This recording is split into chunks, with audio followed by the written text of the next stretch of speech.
밤마다 마을에 어느 여인이 나타나 문을 두드리고 사람들은 하나 둘씩 원인 모를 심한 병이 걸리는데 안녕하십니까? 먼저 구독 눌러주시면 감사하겠습니다. 백년야담 이야기 시작하겠습니다. 조선 중기 경상도 어느 산골 마을의 이야기다. 그곳은 사방이 산으로 둘러싸여 있어 해가 일찍 지고 밤은 유난히 길었다. 마을 사람들은 대대로 그곳에서 농사를 지으며 살아왔다. 그러나 그 평범함은 어느 겨울밤을 기점으로 산산이 부서졌다. 그해 겨울은 유난히 추웠다. 밤이 되면 문을 꼭꼭 걸어 잠갔다. 추위가 무서워서였다. 그러나 진짜 무서운 것은 따로 있었다. 그것은 어느 날 밤 마을 어귀에 사는 노부부의 집에서 시작되었다. 노인은 칠순을 넘긴 늙은 농부였고 그의 아내 역시 허리가 굽은 노파였다. 두 사람은 자식도 없이 평생을 함께 살아왔다. 그날 밤도 여느 때처럼 저녁상을 물리고 아궁이에 마지막 장작을 넣었다. 노파가 이불을 펴고 노인은 문고리를 확인했다. 모든 게 평소와 같았다. 그런데 밤이 깊어갈 무렵 문 밖에서 소리가 들렸다. 똑, 똑, 똑. 누군가 문을 두드리고 있었다. 노인은 잠결에 그 소리를 들었다. 처음에는 바람 소리인 줄 알았다. 하지만 소리는 계속되었다. 규칙적이고 조심스러웠다. 노인은 몸을 일으켰다. 옆에서 자던 노파도 눈을 떴다. 누가 이 밤중에 노인은 중얼거리며 문 쪽으로 다가갔다. 노파가 말렸다.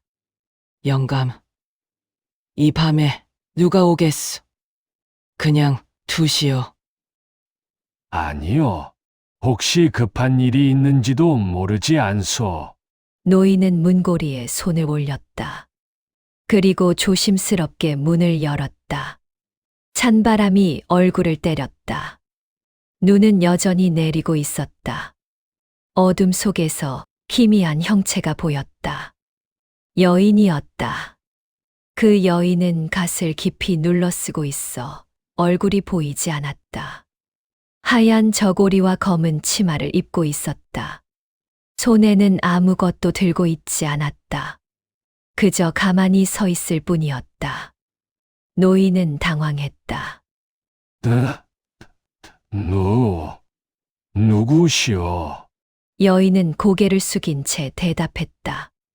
목소리는 낮고 또렷했다. 하룻밤만 묵게 해주시오. 노인은 망설였다. 한밤중에 찾아온 낯선 여인. 보통의 경우라면 의심부터 했을 것이다. 하지만 밖은 눈보라가 휘몰아치고 있었다. 이런 날씨에 사람을 내쫓을 수는 없었다. 노인은 뒤를 돌아보았다. 노파가 고개를 끄덕였다. 들어오시오. 여인은 천천히 문지방을 넘었다. 눈이 옷에 소복이 쌓여 있었지만 이상하게도 물기가 없었다. 노인은 그 점을 이상하게 여겼지만 입 밖에 내지 않았다. 노파가 방 한편을 정리하며 말했다. 여기서 주무시오. 이불은 낡았지만 따뜻할 것이오. 여인은 대답 없이 그 자리에 앉았다. 여전히 얼굴은 보이지 않았다. 노부부는 다시 잠자리에 들었다. 방 안은 고요했다. 여인의 숨소리조차 들리지 않았다. 그날 밤 노인은 이상한 꿈을 꾸었다. 눈 내리는 산길을 걷고 있었다. 앞에는 여인이 걸어가고 있었다. 노인은 그 뒤를 따라갔다. 여인은 점점 빨리 걸었고 노인은 숨이 찼다. 그러다 여인이 멈춰 섰다. 그리고 천천히 돌아보았다. 노인은 비명을 지르며 깨어났다. 온몸이 식은땀으로 젖어 있었다. 노파가 놀라 몸을 일으켰다. 영감, 왜 그러시오? 꿈을 이상한 꿈을 꾸었소. 노인은 여인이 앉았던 자리를 보았다. 그곳은 비어 있었다. 이불은 개켜져 있었고 여인은 온데간데 없었다. 문은 여전히 닫혀 있었다. 노인은 허탈한 표정을 지었다. 가꾸려. 언제 나갔는지도 모르게. 노파도 고개를 가웃거렸다. 두 사람은 다시 잠들려 했지만 쉽지 않았다. 노인의 가슴은 계속 두근거렸다. 무언가 불길한 예감이 들었다. 다음 날 아침 노인은 일어나지 못했다. 몸에 힘이 하나도 없었다. 노파가 아무리 흔들어도 눈만 겨우 떴다. 입술은 파랗게 질려 있었고 손발은 차가웠다. 노파는 급히 이웃집으로 달려갔다. 영감이 병이 들었소. 어서 의원을 불러주시오. 마을 사람들이 달려왔다. 의원도 왔다. 하지만 병의 원인을 알 수 없었다. 맥은 뛰고 있었지만 매우 약했다. 몸에는 상처도 없었고 열도 없었다. 그저 기운이 빠져나간 것 같았다. 의원은 고개를 저었다. 이상한 병이오. 약을 써보겠지만 장담할 수 없소. 노파는 울음을 터뜨렸다. 마을 사람들은 수군거렸다. 그때 누군가 물었다. 혹시 어젯밤에 무슨 일이라도 있었소? 노파는 그제야 여인 이야기를 꺼냈다. 한밤중에 문을 두드린 여인, 하룻밤을 묵고 간 여인. 사람들의 표정이 굳어졌다. 마을의 한 노인이 조심스럽게 말했다. 그 여인 얼굴을 보았소. 아니요. 갓을 쓰고 있어 보이지 않았소. 어떤 옷을 입었소? 하얀 저고리에 검은 치마였소. 사람들은 서로를 바라보았다. 불안한 기운이 감돌았다. 그리고 며칠 후 같은 일이 또 일어났다. 이번에는 마을 중앙에 사는 과부의 집이었다. 그 여인은 남편을 일찍 여의고 혼자 살고 있었다. 젊은 나이였지만 재가하지 않고 시부모를 모시며 살았다. 그날 밤도 혼자 잠들어 있었다. 똑, 똑, 똑. 문 두드리는 소리가 들렸다. 과부는 잠에서 깼다. 처음에는 환청인 줄 알았다. 하지만 소리는 계속되었다. 과부는 두려웠다. 지금껏 한밤중에 혼자 사는 집을 찾아오는 사람은 없었다. 그러나 소리는 멈추지 않았다. 누구십니까? 과부는 떨리는 목소리로 물었다. 문 밖에서 대답이 들렸다.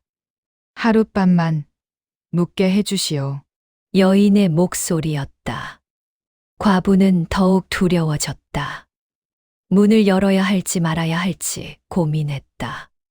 그때 노부부의 이야기가 떠올랐다. 문을 열어준 뒤 병에 걸렸다는 이야기. 죄송하지만 문을 열 수 없습니다. 잠시 침묵이 흘렀다. 그리고 문 밖에서 다시 목소리가 들렸다. 문을 열지 않으면 내가 들어가게 돼요. 과부는 온몸에 소름이 돋았다. 그 말은 무슨 뜻인가? 문을 열지 않아도 들어온다는 말인가? 과부는 이불을 뒤집어 쓰고 숨을 죽였다. 귀를 막았다. 눈을 감았다. 그렇게 시간이 흘렀다. 그런데 이상한 일이 벌어졌다. 방 안의 온도가 급격히 떨어지기 시작했다. 아궁이의 불은 여전히 타고 있었지만 추위가 몰려왔다. 과부는 이를 부딪히며 몸을 웅크렸다. 그리고 문득 느꼈다. 누군가가 방 안에 있었다. 과부는 천천히 이불을 걷었다. 어둠 속에서 형체가 보였다. 여인이 방 한가운데 서 있었다. 문은 여전히 닫혀 있었다. 과부는 비명을 지르려 했지만 목소리가 나오지 않았다. 여인이 천천히 다가왔다. 과부는 뒤로 물러났다. 등이 벽에 닿았다. 더 이상 물러날 곳이 없었다. 여인은 과부 앞에 멈춰 섰다. 그리고 천천히 고개를 들었다. 아래로 얼굴이 드러났다. 그러나 그것은 얼굴이 아니었다. 텅 비어 있었다. 눈도 코도 입도 없었다. 그저 하얀 살결만 있을 뿐이었다. 과부는 정신을 잃었다. 다음 날 아침 시어머니가 과부를 발견했다. 방 한가운데 쓰러져 있었다. 의식은 있었지만 말을 하지 못했다. 눈은 크게 뜨고 있었지만 초점이 없었다. 시어머니는 비명을 질렀다. 마을은 술렁였다. 두 집에서 연달아 이상한 일이 벌어졌다. 사람들은 모여 대책을 논의했다. 마을의 원로가 말했다. 분명 무언가 잘못되었소. 귀신의 소행일 것이오. 그럼 어찌해야 하오? 일단 밤에는 절대 문을 열어서는 안 돼요. 누가 찾아와도 무슨 소리가 들려도 문을 열지 마시오. 사람들은 고개를 끄덕였다. 그날부터 마을에는 새로운 규칙이 생겼다. 해가 지면 모든 집은 문을 걸어 잠갔다.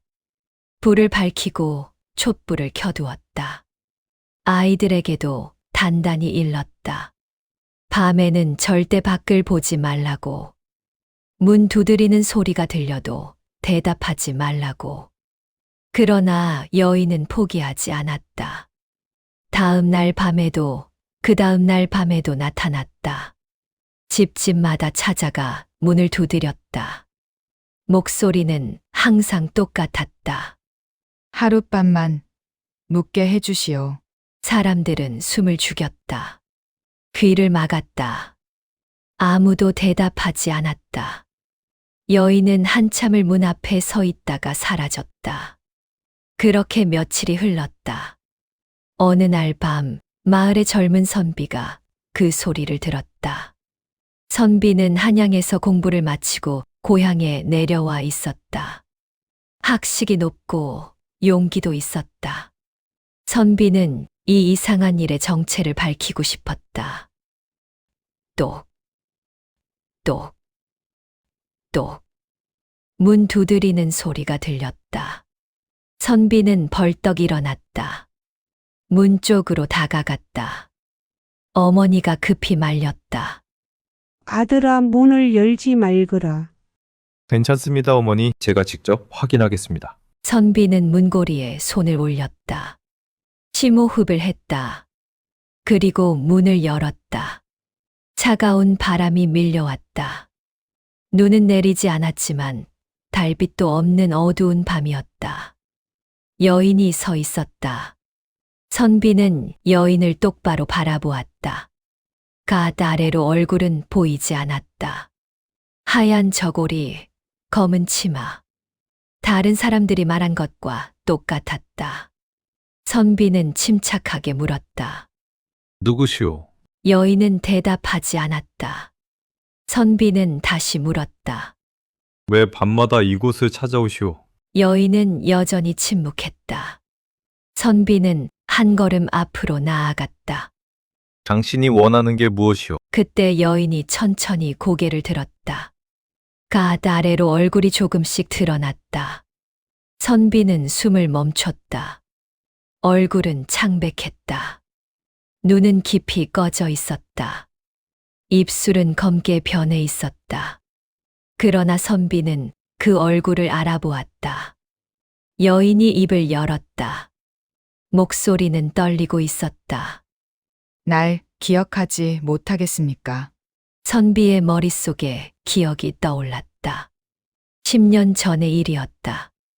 이 마을에는 아름다운 여인이 살고 있었다. 이름은 춘화였다. 선비보다 2살 아래였다. 두 사람은 어릴 적부터 알고 지냈다. 선비는 한양으로 공부하러 떠나기 전 춘화에게 약속했었다. 돌아오면 혼이 나겠소. 춘화는 고개를 끄덕이며 웃었다. 선비는 한양으로 떠났다. 그리고 10년이 흘렀다. 그동안 선비는 한 번도 고향에 내려오지 않았다. 공부에 매진했고 과거 시험을 준비했다. 편지도 쓰지 않았다. 춘화의 존재를 잊고 살았다. 그런데 2년 전 선비는 낙향했다. 과거에 낙방했기 때문이다. 고향에 돌아와서야 소식을 들었다. 춘화가 죽었다는 소식을. 그것도 억울하게 죽었다는 소식을. 춘화의 비극은 이렇게 시작되었다. 춘화가 죽기 전 마을에 도둑이 들었었다. 양반집의 금은보화가 사라졌다. 사람들은 범인을 찾았다. 그리고 누군가 춘화를 지목했다. 춘화는 가난한 집안의 딸이었다. 의심받기 쉬운 처지였다. 춘화는 결백을 주장했지만 아무도 믿지 않았다. 매를 맞았다. 고문을 당했다. 결국 거짓 자백을 했다. 춘화는 마을에서 쫓겨났다. 한겨울이었다. 눈이 내리는 밤이었다. 춘화는 산길을 헤매다 얼어 죽었다. 시신은 다음 날 아침 발견되었다. 눈 속에 파묻혀 있었다. 얼굴은 고통스러운 표정이었다. 그리고 나중에 밝혀졌다. 진짜 도둑은 따로 있었다. 춘화는 억울하게 누명을 썼던 것이다. 마을 사람들은 후회했지만 이미 늦었다. 춘화는 돌아오지 않았다. 선비는 그 이야기를 듣고 충격을 받았다. 자신이 약속을 지켰더라면, 자신이 춘화를 잊지 않았더라면, 그런 일은 일어나지 않았을지도 모른다.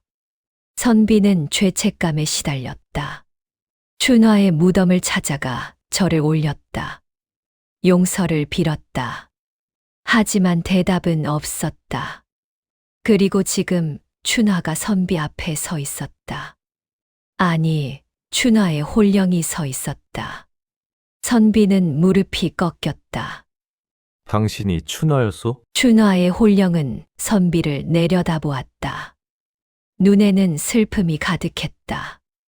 원망도 분노도 있었다.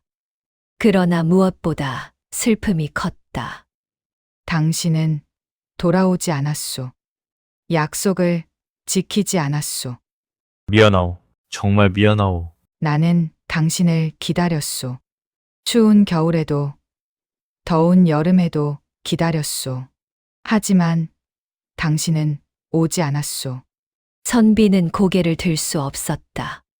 춘화는 계속 말했다. 그리고 나는 억울하게 죽었소.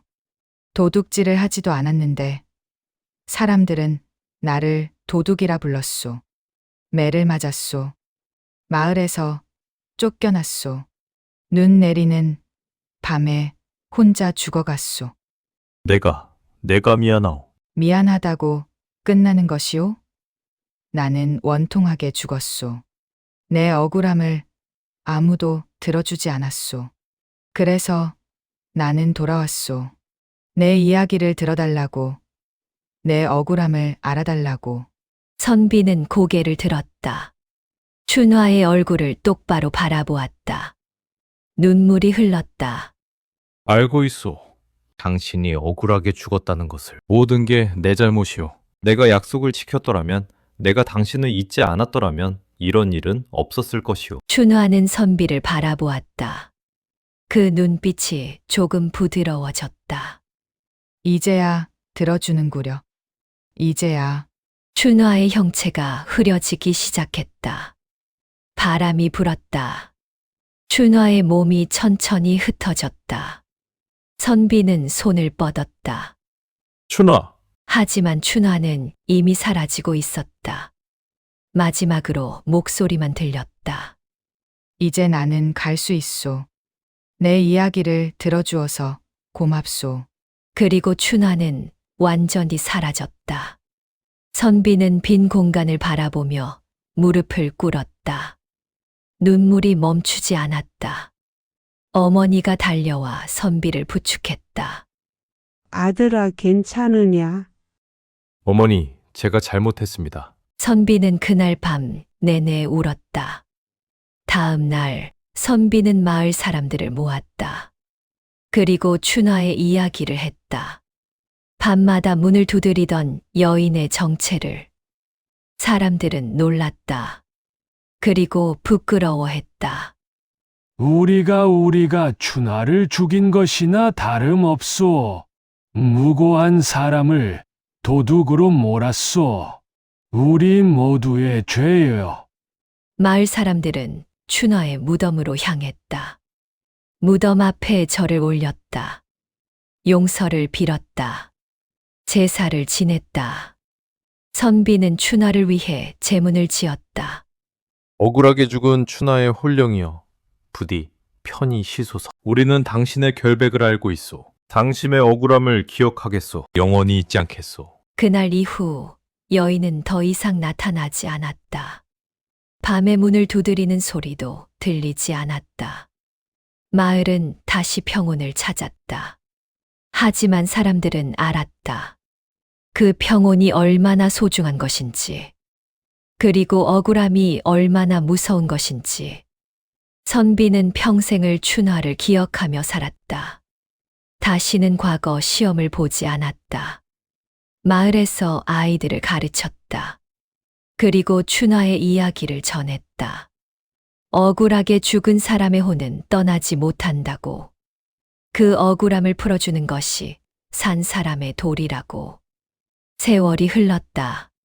선비도 늙었고 결국 세상을 떠났다. 마을 사람들도 하나둘 세대가 바뀌었다. 하지만 춘화의 이야기는 사라지지 않았다. 대대로 전해졌다. 그리고 지금도 그 마을에서는 밤중에 문 두드리는 소리가 들리면 절대 먼저 말을 걸지 않는다. 혹시 모를 억울한 혼이 찾아올지도 모르기 때문이다. 그 혼의 이야기를 들어주어야 하기 때문이다. 춘화의 무덤은 마을 뒷산에 여전히 남아있다. 봄이 되면 누군가 꽃을 놓고 간다. 여름이 되면 풀을 베어준다. 가을이 되면 과일을 올린다. 겨울이 되면 눈을 치워준다. 누가 하는지는 모른다. 하지만 계속되고 있다. 어느 날, 한 젊은이가 그 마을을 지나가다 춘화의 무덤을 발견했다. 무덤 앞에는 비석이 있었다. 거기에는 이렇게 적혀 있었다. 억울하게 죽은 춘화의 무덤. 부디 편히 쉬소서. 젊은이는 고개를 숙여 절을 올렸다. 그리고 마을로 내려갔다. 주막에서 술을 마시며 주인에게 물었다. 저 무덤의 주인은 누구입니까? 주인은 한숨을 쉬며 대답했다. 오래전에 억울하게 죽은 여인이요. 이야기가 길어요. 들려주시겠소? 주인은 고개를 끄덕였다. 그리고 춘화의 이야기를 시작했다. 젊은이는 조용히 들었다. 이야기가 끝나자 젊은이는 말했다. 슬픈 이야기군요. 사람들이 조금만 더 귀 기울였더라면. 그렇소. 하지만 이미 지나간 일이오. 우리가 할 수 있는 건 기억하는 것뿐이오. 젊은이는 고개를 끄덕였다. 그날 밤 젊은이는 주막에서 묵었다. 밤이 깊어갈 무렵 문 밖에서 소리가 들렸다. 똑, 똑, 똑. 젊은이는 잠에서 깼다. 문을 두드리는 소리였다. 젊은이는 벌떡 일어났다. 춘화의 이야기가 떠올랐다. 혹시 젊은이는 조심스럽게 물었다. 누구십니까? 문 밖에서 대답이 들렸다. 길 잃은 나그네요. 하룻밤만 묵게 해주시오. 목소리는 남자였다. 젊은이는 안도의 한숨을 쉬었다. 춘화의 홀령은 아니었다. 젊은이는 문을 열려다 멈췄다. 그리고 다시 물었다. 정말 사람이 맞소? 그렇소이다. 젊은이는 문을 열었다. 밖에는 정말 나그네가 서 있었다. 나이 든 남자였다. 젊은이는 그를 들였다. 나그네는 고맙다며 인사했다. 요즘 같은 세상에 이렇게 친절한 사람이 있다니 고맙소. 아니요. 당연한 일이오. 두 사람은 이야기를 나눴다. 나그네는 전국을 떠돌며 장사를 한다고 했다. 젊은이는 공부를 하러 한양으로 가는 중이라고 했다. 이야기는 자연스럽게 춘화에게로 흘렀다. 이 마을에는 슬픈 이야기가 있다고 들었소. 춘화라는 여인의 이야기요. 나그네는 고개를 끄덕였다. 나도 들었소. 억울하게 죽은 여인의 혼이 떠돌아다닌다는 이야기를. 하지만 지금은 떠났다고 하오. 누군가 그 억울함을 들어주었기 때문에 그거 참 다행이요. 억울한 혼은 떠나야 하오. 그래야 편히 쉴 수 있소. 젊은이는 고개를 끄덕였다. 두 사람은 더 이야기를 나누다 잠이 들었다. 다음 날 아침 젊은이가 깨어났을 때 나그네는 이미 떠난 뒤였다. 방 안에는 쪽지가 하나 놓여 있었다. 고맙소. 좋은 인연이었소. 부디 건강하시오. 젊은이는 쪽지를 보며 미소 지었다. 그리고 다시 길을 떠났다. 마을을 벗어나며 뒤를 돌아보았다. 춘화의 무덤이 있는 뒷산이 보였다. 젊은이는 마음속으로 기도했다. 춘화여, 부디 편히 쉬소서. 당신의 이야기는 잊히지 않을 것이요. 그렇게 젊은이는 마을을 떠났다. 하지만 춘화의 이야기는 젊은이의 마음속에 남았다. 그리고 젊은이는 훗날 다른 사람들에게 그 이야기를 전했다. 억울하게 죽은 사람의 혼은 떠나지 못한다는 것. 그 억울함을 들어주는 것이 중요하다는 것. 세월은 계속 흘렀다. 조선은 변했고 세상도 변했다. 하지만 춘화의 이야기는 사라지지 않았다. 그 마을 사람들은 대대로 그 이야기를 기억했다. 그리고 밤중에 문 두드리는 소리가 들리면 조심했다.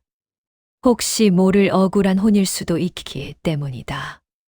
어느 해 겨울 마을에 큰 눈이 내렸다. 춘화가 죽던 그 해와 비슷한 겨울이었다. 사람들은 집 안에 머물렀다. 불을 지피고 따뜻한 음식을 먹었다. 아이들은 할아버지에게 이야기를 들었다. 할아버지, 춘화 이야기 해주세요.